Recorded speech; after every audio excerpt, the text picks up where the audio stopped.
Hello बच्चों, let's read the question. The question is the electrons in Bohr's orbit have kinetic energy which is greater than potential energy greater than kinetic energy, the same values or none of these. तो हमें बताना है कौन सी energy किससे ज़्यादा होती है।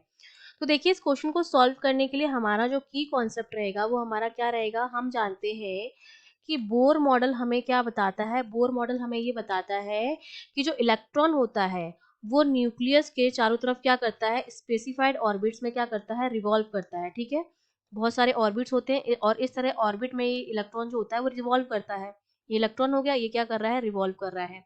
जब इलेक्ट्रॉन रिवॉल्व करता है तो एक तो इलेक्ट्रॉन और इस न्यूक्लियस के बीच में क्या लगता है, कूलाम्बिक फोर्स लगता है, जो कि अट्रैक्शन नेचर का होता है। क्यों? क्योंकि न्यूक्लियस में है प्रोटॉन जो कि है पॉजिटिव, तो पॉजिटिव चार्ज और नेगेटिव चार्ज के बीच में क्या लगेगा, अट्रैक्शन फोर्स लगता है।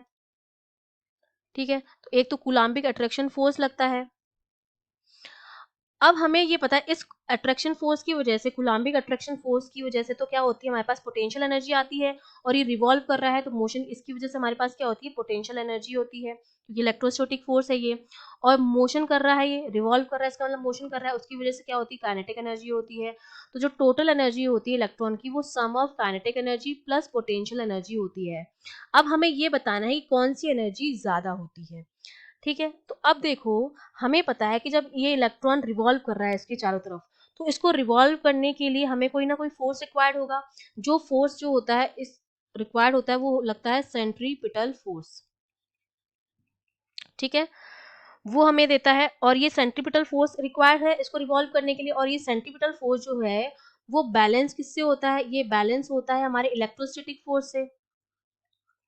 इलेक्ट्रोस्टैटिक फोर्स और किन्हीं भी दो चार्ज के बीच में जो इलेक्ट्रोस्टैटिक फोर्स लगता है वो हमारा क्या होता है, के Q1 Q2 upon are square, इस तरह से देते हैं।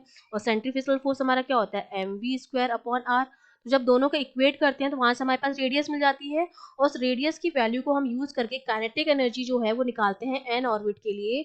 वो हमारे पास आती है 13.6 Z square upon an electron volt. इतनी काइनेटिक एनर्जी आती है, जहां पर जेड आपका क्या है, एटॉमिक नंबर है, और एन क्या है, पोजीशन ऑफ ऑर्बिट है। ये हमारे पास आ गई है काइनेटिक एनर्जी। जेड आपका एटॉमिक नंबर है। ठीक है, यहाँ पे लिख देती हूँ, जेड आपका एटॉमिक नंबर है और एन जो है आपका वो नंबर ऑफ ऑर्बिट है। ठीक है, किस ऑर्बिट में रोटेट कर रहा है।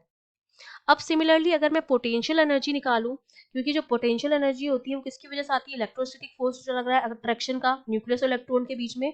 तो जो पोटेंशियल एनर्जी आती है वो हमारी किसके बराबर आती है, minus of 27.2 Z square upon an electron volt.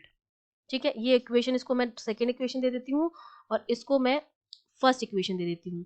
तो जब आप दोनों को कंपेयर करेंगे, अगर मैं कंपेयर करूँ इक्वेशन 1 और 2 को, तो हमें साफ पता चल रहा है कि काइनेटिक एनर्जी जो है वो पॉजिटिव में है। तो पहली बात तो वो ज्यादा ही है वैसे भी, और पोटेंशियल एनर्जी मेरी एक तो नेगेटिव में आ रही है क्योंकि अट्रैक्शन फोर्स है जिसकी वजह से पोटेंशियल एनर्जी नेगेटिव में आ रही है।